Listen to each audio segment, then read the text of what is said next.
Those are my glasses from 4th grade. Do you recognize the brand? They're Ray-Bans, which nowadays are very hip. But in 1962, not so much. That was the only choice for guys in 62. For women, they had those cat-eye glasses, a couple of colors, but that was it. Yeah, and I hated wearing them. I just, my mother dressed me, so I had a knit shirt, polyester pants, hush puppies. You add the Ray-Bans, that's pretty much head-to-toe birth control. A woman is not going to get anywhere near you dressed like that. So, but I mean, I am terribly nearsighted. My entire family, I thought if we ever did Ancestry.com, it would come back that we were all descended from a tribe of people that lived on the island of Myopia.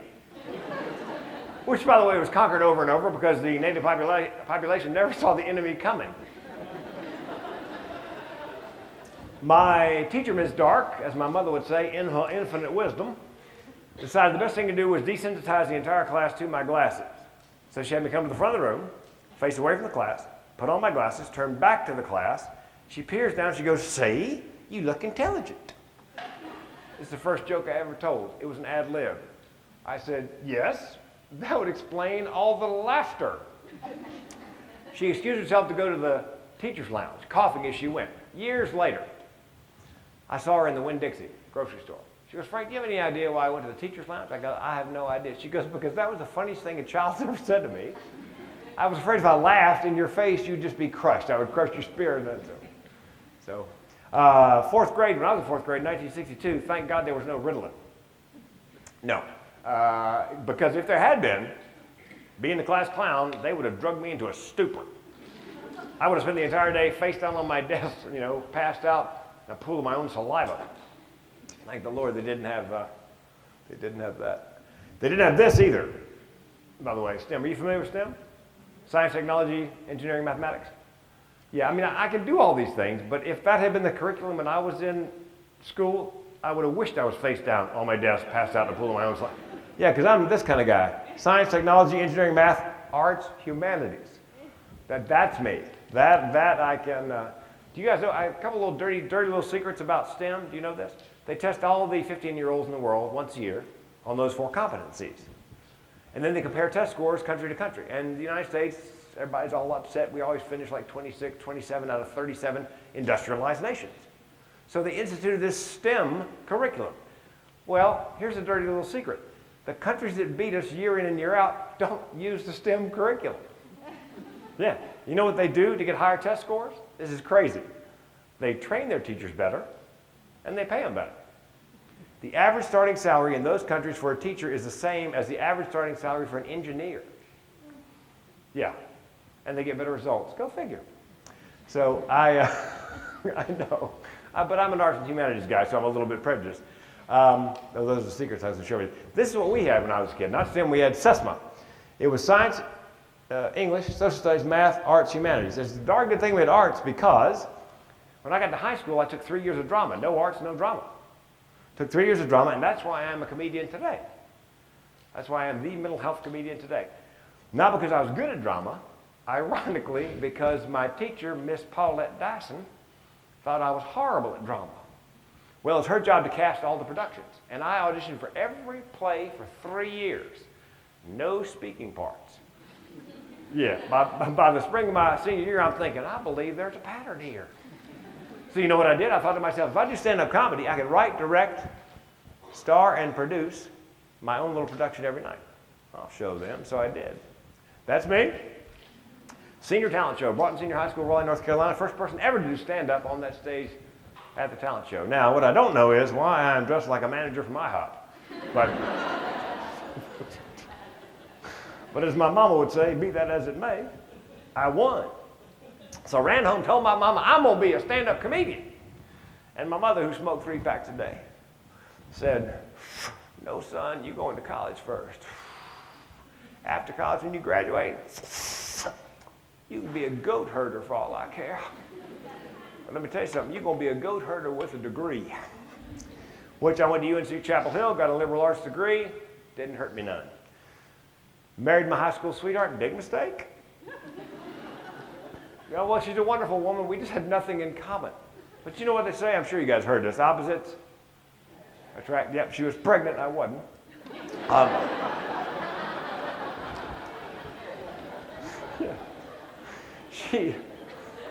She wanted me to go in the insurance business, which I was just thrilled to do, but I did, and it turned out to be a good break because I went into the business in Raleigh, North Carolina, my old hometown. They transferred me almost immediately to San Diego, California, where they have a comedy store to this day. Beginning of the end of my, my insurance career, because once I set foot on stage at the comedy store, I heard a voice in my head say, "I'm home." Yep. And the audience, I did 5 minutes and it rocked it, my first time. Well, it was 5 minutes I'd written about moving from North Carolina to California, you know, fish out of water kind of a thing, culture shock. My favorite bit, the one I closed with, was this. I'd never seen guacamole. Hell, I grew up in North Carolina, I'd never even seen an avocado. So I'm at a cocktail party, I pick up a chip, I'm headed for the bowl, I look down just in time to see what appears to be a large supply of green spackle. So I'm hovering, and the hostess comes over and goes, "Oh, Frank, you're from North Carolina, right?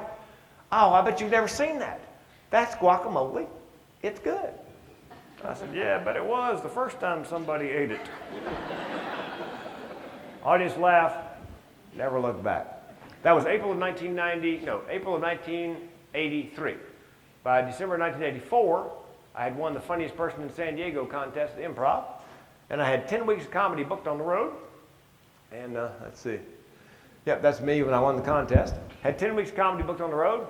And I said to my girlfriend, now my wife, and yes, she's way too good looking for me, I know that. I said to Wendy, "I'm going on the road to be a stand-up comedian professionally. You want to come along?" And inexplicably, she said yes. So we gave up our jobs, put everything in storage. We couldn't fit into my, wait for it, Dodge Colt, and hit the road. We hold the record, she and I, for the longest nonstop comedy club road trip ever. 2,629 nights in a row, nonstop. Yep, comedy club to comedy club, hotel to hotel, worked with some amazing people. Wrote for Jay Leno for 20 years. Extremely nice guy. I opened up for Kevin James, yes, and Adam Sandler. Opened up for Adam Sandler at Duke. Man, that was a nightmare. Well, picture this. Ladies and gentlemen, one night only from Saturday Night Live, Adam Sandler. But before that, a guy you don't know telling jokes. "You suck! Get off the stage!" 30 minutes of that. Ellen DeGeneres, opened for her in San Diego. Jeff Foxworthy, Larry the Cable Guy. That's funny, I don't care who you are. Seinfeld, worked with him and Charlie Goodnight in Raleigh before he was Jerry Seinfeld. Jim Carrey, he used to do just impressions. You guys know that? Strictly impressions before doing stand-up comedy and then, of course, acting after that. Jon Stewart, also worked with him at Charlie Goodnight in Raleigh. Robin Williams, I know, I'm sad to say. I do believe he battled bipolar, and that's why he's no longer with us today.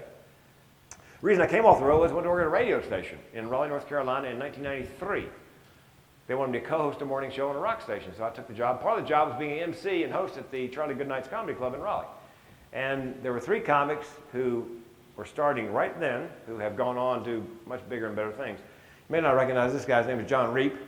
He was a Hemi guy. He was in Rodney's short-lived sitcom. I bet you recognize her. That's Retta Surley from Parks and Rec. And she's now in this new show called Good Girls, where she's co-starring. She's done very well. And I'm almost certain you'll recognize this guy. Dr. Ken! Yeah, I was in Raleigh. He was going to Duke Medical School in the daytime and hanging out at the comedy club at night. So, yep. So my job at the radio station lasted April 93 to July 94. And I got fired because there's 2 kinds of people in radio. People who have been fired, people who are going to be fired. Just the nature of the beast. And my plan had always been to go back on the road and do stand-up in clubs, but the problem was the club scene was fading.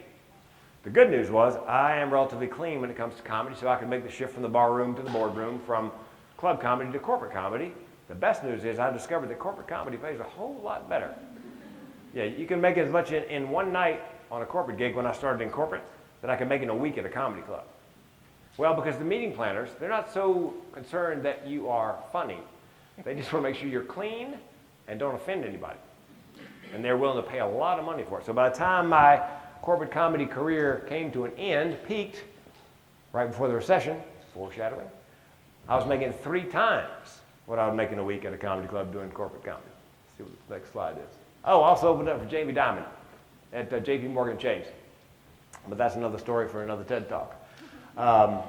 Yeah, great guy, and a great sense of humor, by the way. So corporate comedy was going really well until the recession. Then the bottom dropped out of the stock market, the bottom dropped out of the corporate comedy market, and my income fell 80% overnight. My wife and I lost everything we had worked for 25 years in a Chapter 7 bankruptcy, and I was depressed and suicidal. And I didn't tell you this, but I inherited 3 things from my mother.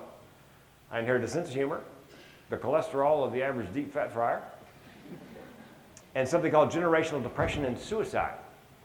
Yeah, my grandmother died by suicide, my great aunt died by suicide, and I came very close in 2010 to taking my own life. Well, I've been depressed off and on all my life, and I've been depressed at some of the best times in my life, and I always worried, what's going to happen if I'm depressed at the worst time in my life? And I found out. I had an itch on the roof of my mouth I could only scratch with the front sight on my nickel-plated 38. Yeah, spoiler alert, didn't pull the trigger. Yeah, I've got a friend of mine here named Glenn Friesman who came to see me as another speaker. When I said that, he heard me say that, and he goes, how come you didn't pull the trigger?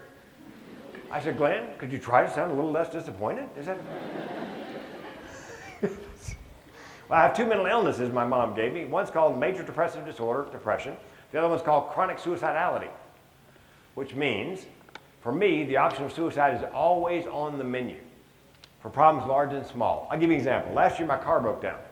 I had 3 thoughts unbidden: get it fixed, buy a new one, or I could just kill myself. That is chronic suicidality. And I'll bet you there's somebody in this room right now who just heard me say that, who thought they were the only person on the planet who thought that way. And they'll probably come up to me after the show and go, man, I thought it was just me. Nope, there's a name for it, and there's lots of us. So, good news is, of course, I didn't pull the trigger. Best news was, at 52 years old, I finally realized I have a way to perform and make a difference. Because every year in the United States, 44,000 people die by suicide. Now, the good news is, you can do something about that, and you can make a difference, you can save a life, and you can do it by doing something as simple as starting a conversation. Let me make sure I got that's Judy's book. Yeah. Hang on. This, by the way, is Judy Carter's book. It's called The Message of You, Turning Your Life into a Money-Making Speaking Career.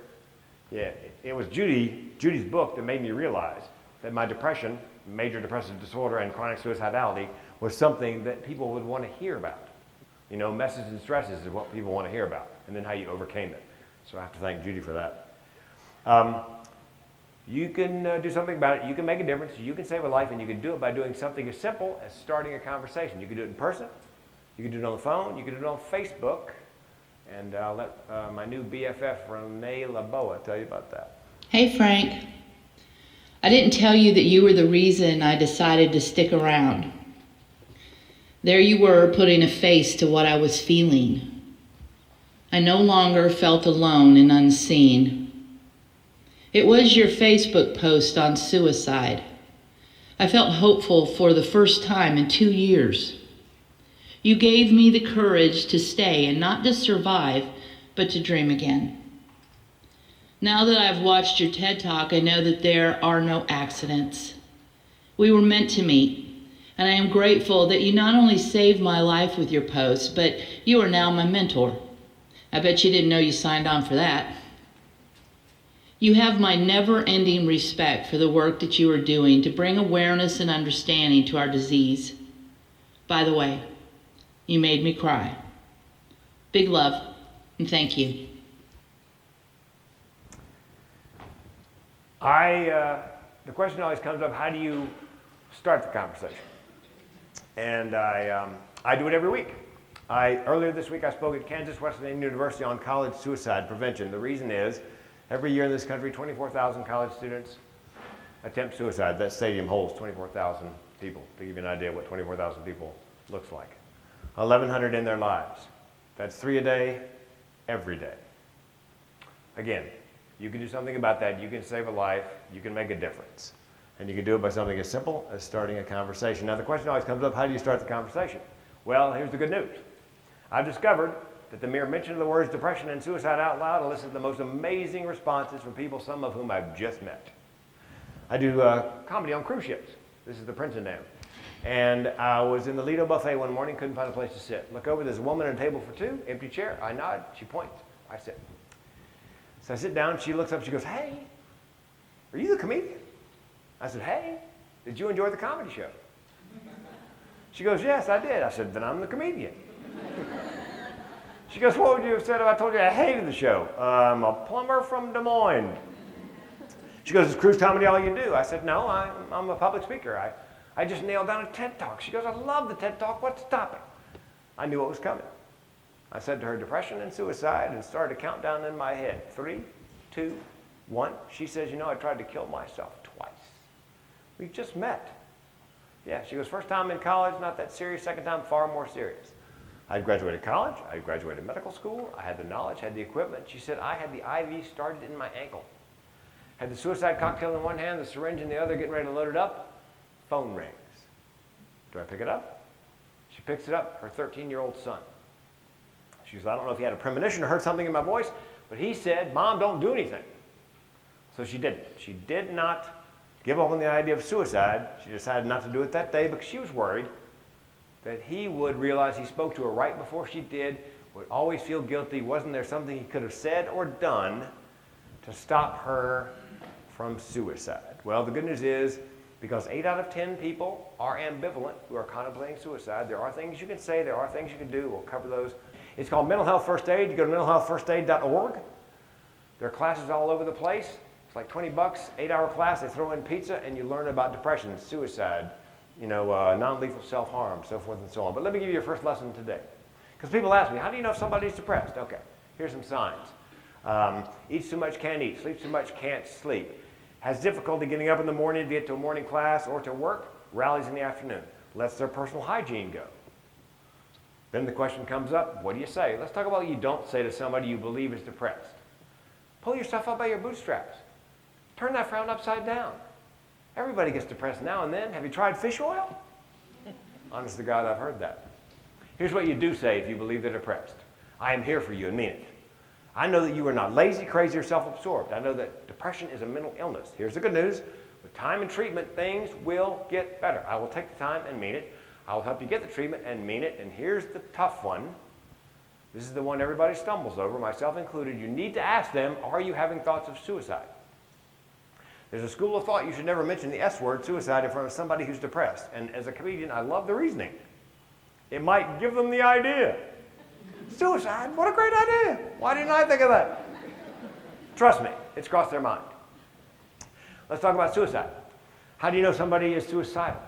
Well, they talk a great deal about death or dying. They Google death or dying. It appears as a theme in their artwork or their writing. They give away their prized possessions because they want to make sure when they're gone, those possessions go to the people they want them to go to.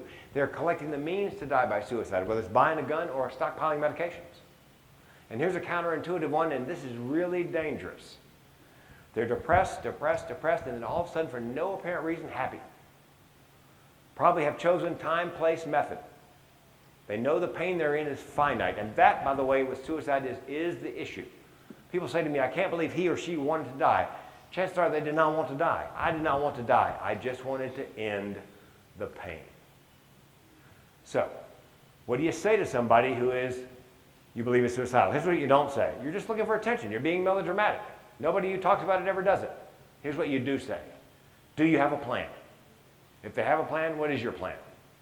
If they're depressed and suicidal and having thoughts of suicide, have a plan and it's detailed, do not leave them alone. If you have to go, try to find somebody to take your place.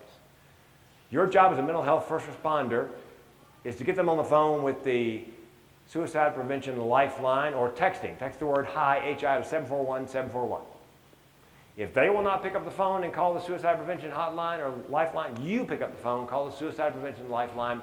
The volunteer will do their best to talk the phone into the hand of the person who is in crisis. Now the question comes up, when do you call the cops? If they're a danger to themselves, immediate danger to themselves, or others, you have to call the police. Again, 2 out of 10 people who are having thoughts of suicide are bound to determine we can't save everybody, they're going to die. The good news is 8 out of 10 people who are contemplating suicide, you can do something about that. You can make a difference. You can save a life, and you can do it by doing something as simple as what we're doing right here, and that's starting a conversation. Thank you very much.